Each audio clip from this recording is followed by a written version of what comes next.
I never thought spilling wine on my apron would lead to the most shocking revelation of my life. This wealthy woman in her designer gown looked at my simple uniform and comfortable shoes, then decided I wasn't worth basic human decency. When she deliberately poured red wine all over me, I stayed quiet and tried to clean it up. But when my husband walked through those restaurant doors and said those 3 words, everything changed forever. Before we jump back in, tell us where you're tuning in from, and if this story touches you, make sure you're subscribed, because tomorrow, I've saved something extra special for you. You know those days when you wake up feeling grateful for the simple things in life? That was exactly how I felt last Thursday morning when I got ready for my shift at Bella Vista, the upscale Italian restaurant downtown. I had been working there for 6 months, and even though the hours were long and the customers could be demanding, I genuinely loved my job. There was something magical about watching families celebrate special moments, couples on romantic dates, and friends catching up over incredible food. I put on my crisp white uniform shirt and black slacks, nothing fancy but clean and professional. I tied my hair back in a neat ponytail and slipped on my most comfortable black shoes, the ones that could handle 12 hours of being on my feet without killing me. As I looked in the mirror, I reminded myself of something my grandmother used to tell me. Emma, it doesn't matter what you wear or where you come from. What matters is the kindness you show others and the integrity you carry in your heart. Bella Vista was the kind of restaurant that made you feel like you were stepping into a movie. Rich mahogany walls, crystal chandeliers, soft jazz music floating through the air, and tables set with the finest china and silverware. The clientele was exactly what you'd expect.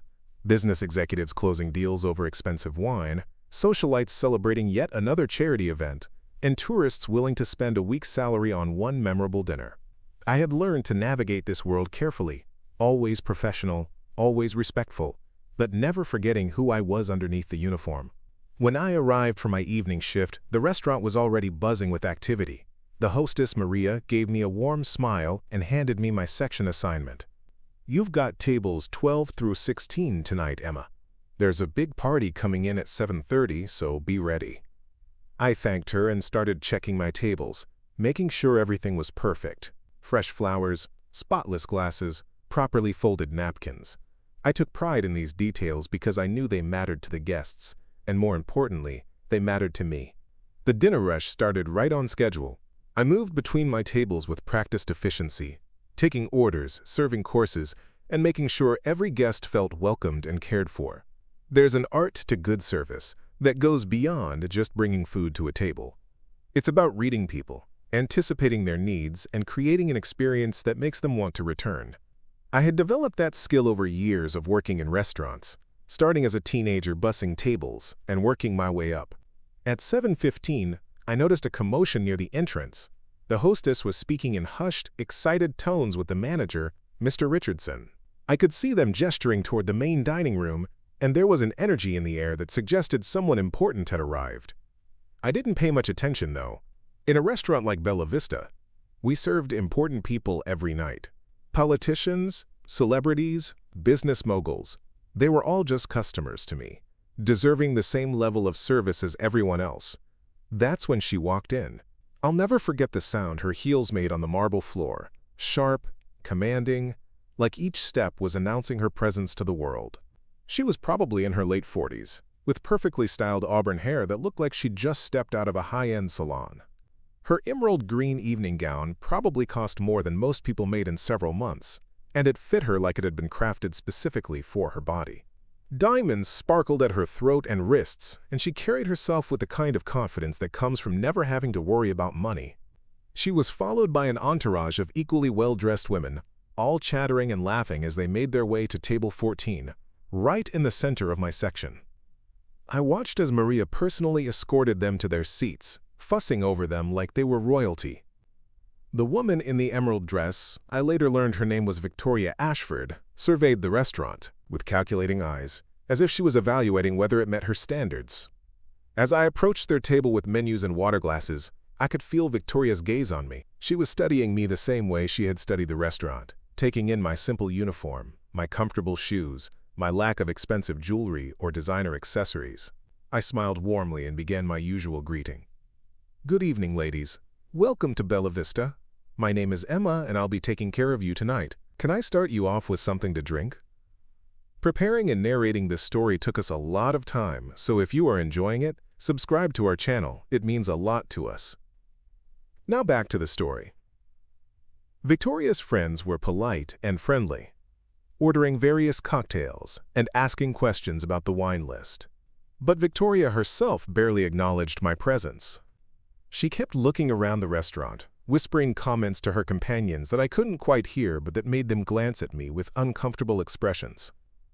Finally, she spoke directly to me for the first time. "I'll have the 2015 Barolo," she said, not bothering to look at me. "Make sure it's properly decanted. I assume you know how to handle expensive wine?" There was something in her tone that made my stomach tighten, but I maintained my professional smile. "Of course, ma'am. I'll have our sommelier prepare that for you right away." I turned to leave, but her voice stopped me. "Wait," she said, and now she was looking directly at me. "Have you been working here long?" The question seemed innocent enough, but there was an edge to it that put me on guard. "About 6 months," I replied honestly. "I love working here. The food is incredible, and the team is wonderful." Victoria exchanged a look with one of her friends, a blonde woman in a navy dress, who seemed to understand some unspoken communication. "6 months," Victoria repeated slowly. "And before this? Where did you work?" I felt my cheeks warm slightly. I wasn't ashamed of my background, but I could sense where this conversation was heading. "I worked at several different restaurants," I said carefully. "I've been in the service industry for quite a while." Victoria's smile was cold and calculating. "The service industry? How quaint. Tell me, dear, did you go to college, or did you jump straight into this?" She gestured vaguely at my uniform. Her friends looked embarrassed now, clearly uncomfortable with the direction the conversation had taken. I felt my face flush, but I kept my voice steady. "I studied business administration at the community college while working part-time. I believe in continuous learning and growth." It was the truth, though I could see from Victoria's expression that she found my answer amusing rather than admirable. "Community college," she said to her friends, just loud enough for me to hear. How adorable. I excused myself to get their wine, my hands shaking slightly as I walked to the bar. Our sommelier, Carlos, noticed my distress immediately. "Everything okay, Emma?" he asked, as he carefully decanted the expensive Barolo. I forced a smile. "Just a challenging table. Nothing I can't handle." But even as I said it, I had a sinking feeling that this evening was going to test me in ways I wasn't prepared for. When I returned with the wine, Victoria made a show of tasting it, swirling it in her glass and taking tiny sips while making exaggerated expressions of evaluation. "It's acceptable," she finally declared, as if she was doing the restaurant a favor by approving their selection. I poured wine for the rest of the table, but I could feel Victoria watching my every move, waiting for me to make some mistake she could pounce on. The evening continued to deteriorate from there. Victoria criticized everything: the temperature of the bread, the timing of the appetizers, the way I held the serving spoon. Nothing I did was right in her eyes, and she made sure her complaints were loud enough for other diners to hear. Her friends kept trying to change the subject, clearly mortified by her behavior, but Victoria seemed to be enjoying herself. "This girl is completely incompetent," she announced after I had supposedly taken too long to refill her water glass. "I mean, honestly, how difficult is it to pay attention to your customers' needs?" I apologized and quickly refilled her glass, but she wasn't finished. "In my day, waitresses knew their place. They were grateful for the opportunity to serve people who actually mattered in society." The comment hit me like a physical blow, but I bit my tongue and continued doing my job. I had dealt with difficult customers before, but there was something particularly cruel about Victoria's attacks. She wasn't just criticizing my service, she was attacking my worth as a human being. And the worst part was that I had to stand there and take it, smile, and apologize, because she was the customer and I needed this job. As the main course arrived, Victoria's behavior escalated further. She sent her meal back twice, claiming it was overcooked, then undercooked, though I could see that both plates looked identical to the meals her friends were enjoying. She complained about the music being too loud, then too soft. She criticized the lighting, the temperature, even the arrangement of flowers on nearby tables. But it was when I was clearing their appetizer plates that the real nightmare began. I was carefully stacking the dishes, trying to be as unobtrusive as possible, when Victoria suddenly stood up. "This is ridiculous," she declared loudly. "I cannot tolerate this level of incompetence any longer." Before I could react, before I could step back or protect myself, she grabbed her nearly full glass of red wine and deliberately, purposefully, poured it all over my uniform. The cold liquid soaked through my white shirt immediately, staining it deep red and dripping down onto my black pants and shoes. The entire restaurant went silent. Every conversation stopped. Every fork paused halfway to mouths. Every eye turned to our table. I stood there in shock, wine dripping from my clothes, feeling the stares of 50 strangers burning into me. "Oops," Victoria said with mock concern, her voice dripping with false sweetness. "How clumsy of me, though I suppose you're used to being messy, aren't you?" Her friends looked absolutely horrified. The blonde woman grabbed Victoria's arm. "Victoria, what is wrong with you? That was completely uncalled for." But Victoria shook her off, clearly enjoying the scene she had created. I felt tears prick at my eyes, but I refused to let them fall. I would not give this woman the satisfaction of seeing me break down. "I'll just go get cleaned up," I said quietly, my voice barely above a whisper. But as I turned to leave, Victoria's voice stopped me again. "Oh, don't bother," she said loudly enough for the entire restaurant to hear. "Honestly, you look better now. The wine stains match your station in life perfectly." The cruelty of the comment took my breath away. I had been insulted by customers before, but never with such calculated malice. Never with such obvious pleasure in causing pain. I looked around the restaurant and saw a mixture of expressions. Some people looked sympathetic, others seemed to be enjoying the drama, and a few looked like they wanted to intervene but didn't know how. Mr. Richardson, the manager, came rushing over, his face pale with concern and embarrassment. "Miss, I am so sorry about this incident. Please, let me get you a clean uniform, and we'll take care of everything." He turned to Victoria with barely controlled anger. "Ma'am, I'm going to have to ask you to keep your voice down. This behavior is completely unacceptable in our establishment." Victoria's eyes flashed with indignation. "Excuse me? Are you taking her side over mine? Do you have any idea who I am? I am Victoria Ashford. My family has been dining in the finest restaurants in this city for generations. I will not be spoken to this way by some middle management nobody." She gestured dismissively at both Mr. Richardson and me. "This girl has been providing substandard service all evening, and frankly, your restaurant should be thanking me for pointing out the obvious quality issues." That's when I heard footsteps behind me. Confident, familiar footsteps that made my heart skip a beat. I turned around slowly, hardly daring to hope, and there he was. My husband of 3 years, walking through the restaurant with the kind of presence that commanded immediate attention.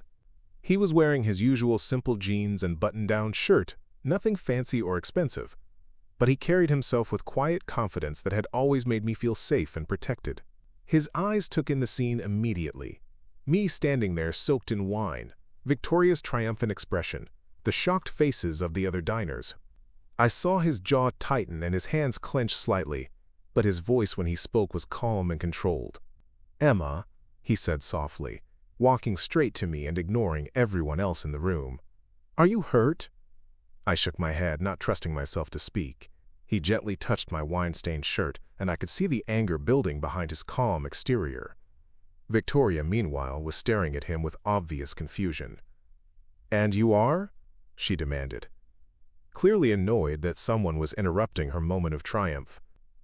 My husband turned to look at her, and even from where I stood I could feel the temperature in the room drop several degrees. "I'm her husband," he said simply. Then he did something that made my heart swell with love and pride. He took off his own jacket and wrapped it around my shoulders, shielding me from the stares and whispers of the other diners. Victoria laughed, a harsh sound that echoed through the still quiet restaurant. "Her husband? Oh, this is rich. Let me guess. You're probably a mechanic or a construction worker or something equally. Humble. How perfectly matched you two are." She turned to her friends as if they were all sharing a private joke. "Can you imagine? Coming to a place like this when you clearly can't afford it? They probably split an appetizer and think they're living large." But my husband didn't rise to the bait. Instead, he simply smiled, and I recognized that smile. It was the same one he'd worn on our wedding day, the same one he gave me every morning when I brought him coffee, the same one that had made me fall in love with him in the first place. It was a smile full of quiet confidence and unshakable peace. "Actually," he said, his voice carrying clearly through the silent restaurant, "I own this place." The words hung in the air like a thunderclap. Every person in that restaurant froze, their eyes wide with disbelief.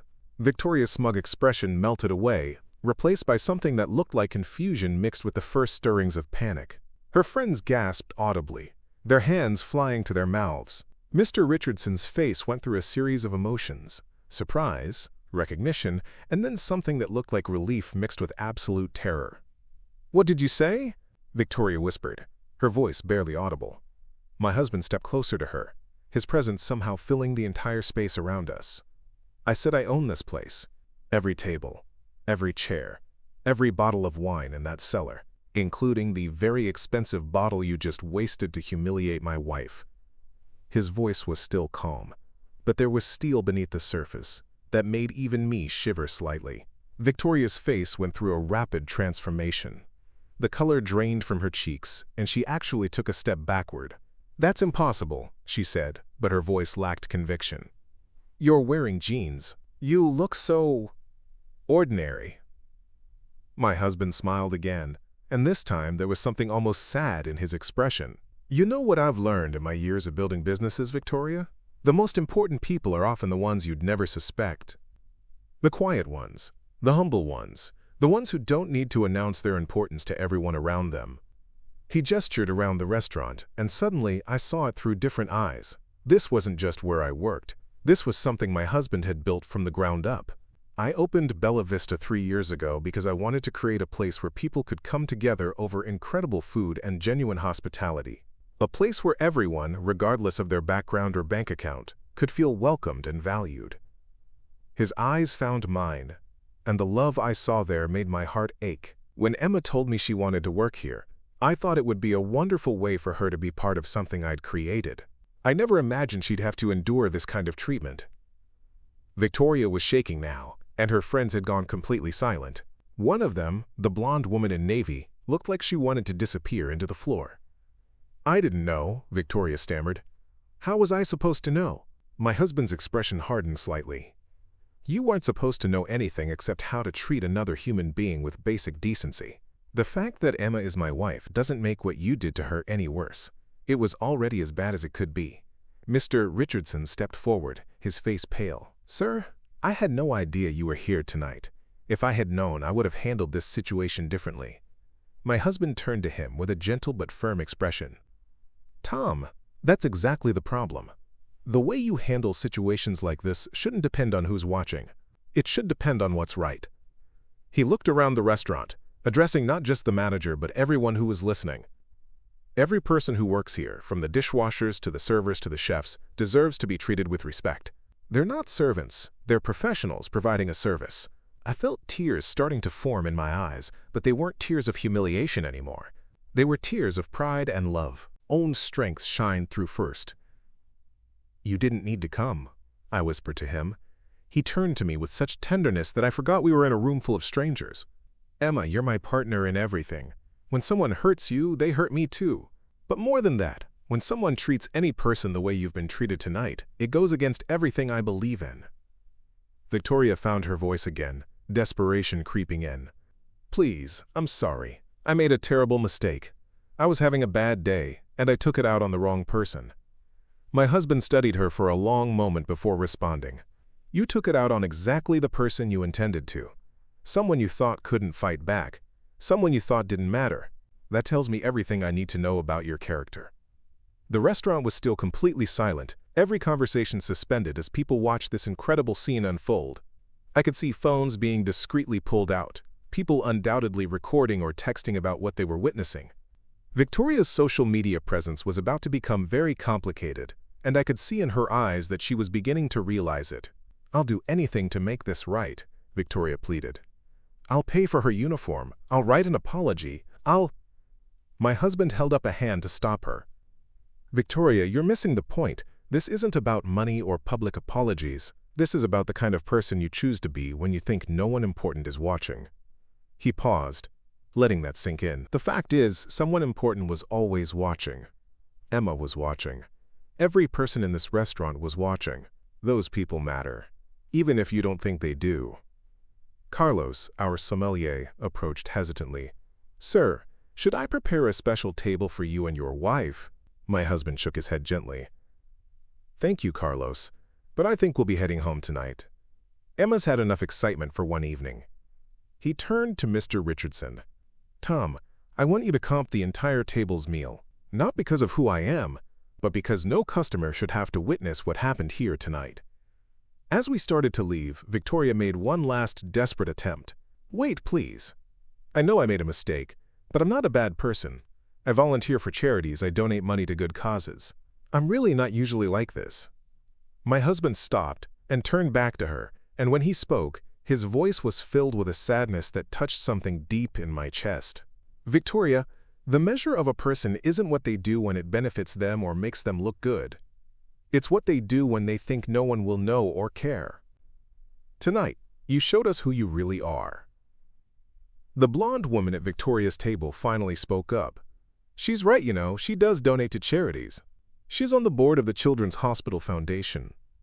My husband nodded thoughtfully. "That's wonderful, and I'm sure those donations help a lot of people. But kindness isn't something you can buy or schedule for board meetings. Either you treat all people with dignity, or you don't really understand what kindness means."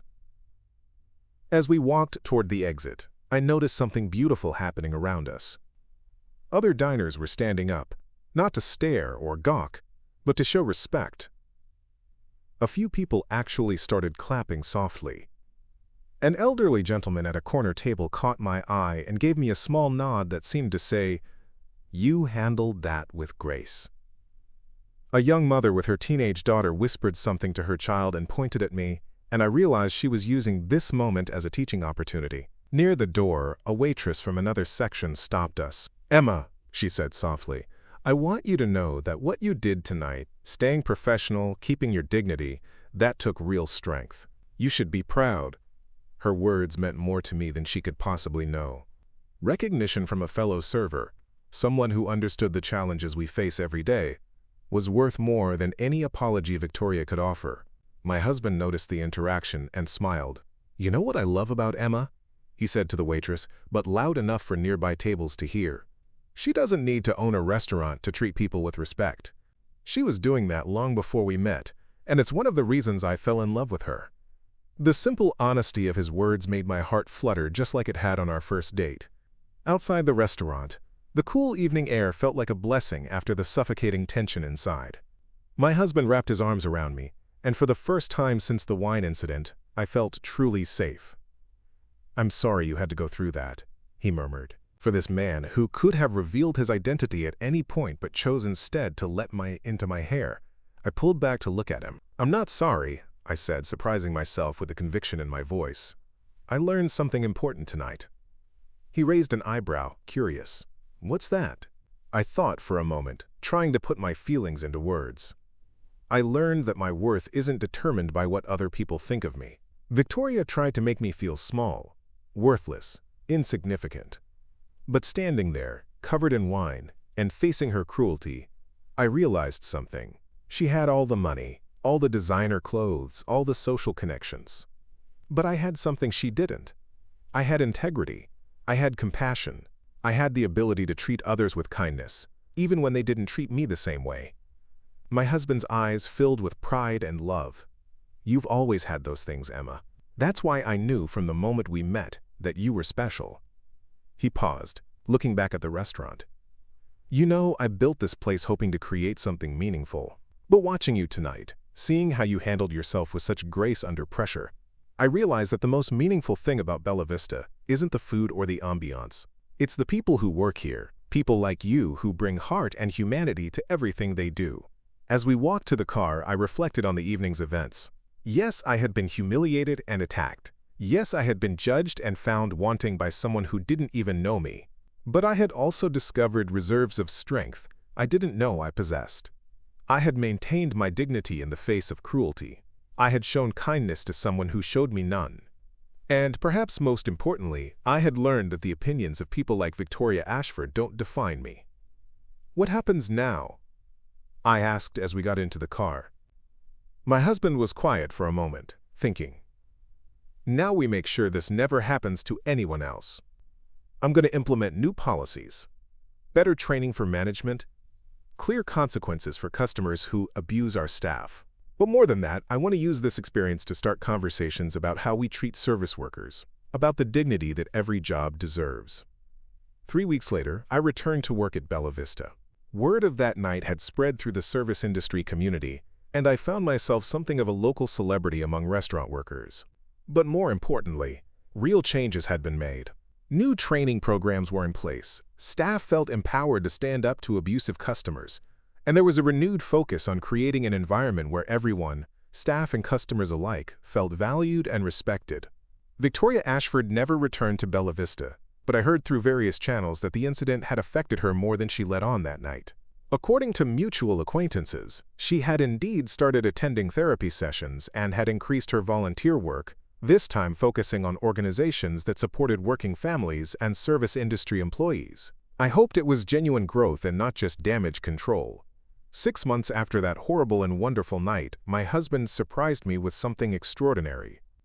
He had established the Emma Grace Foundation, named after me, dedicated to supporting service industry workers who faced harassment or discrimination. The foundation provided legal assistance, counseling services, and even emergency financial support for workers who lost their jobs after standing up to abusive customers. "You turned your worst day into something that helps other people," he told me at the foundation's launch event. "That's the definition of grace under pressure." As I looked around the room filled with servers, cooks, bartenders, and other hospitality workers, I felt a deep sense of purpose. That night at Bella Vista had been painful, but it had also been the catalyst for something larger than myself. Standing there, speaking to a room full of people who understood the challenges of service work, I realized that Victoria had unknowingly given me a gift. Her cruelty had revealed my strength. Her judgment had clarified my values. Her attempt to diminish me had actually made me larger, more confident, more committed to treating every person I meet with the dignity she had tried to take from me. The truth is, we all have the power to choose how we treat others. We can choose to lift people up or tear them down. We can choose to see the humanity in everyone we meet, or we can choose to judge them based on surface appearances. What happened to me that night could happen to anyone, in any job, in any situation where someone decides that another person is beneath them. But here's what I want you to remember from my story. Your worth is not determined by other people's opinions. Your value doesn't come from your job title, your clothes, or your bank account. It comes from your character, your kindness, your integrity, and your commitment to treating others the way you want to be treated. No one can take that away from you, no matter how hard they try. Up next, you've got 2 more standout stories right on your screen. If this one hit the mark, you won't want to pass these up. Just click and check them out. And don't forget to subscribe and turn on the notification bell so you don't miss any upload from us.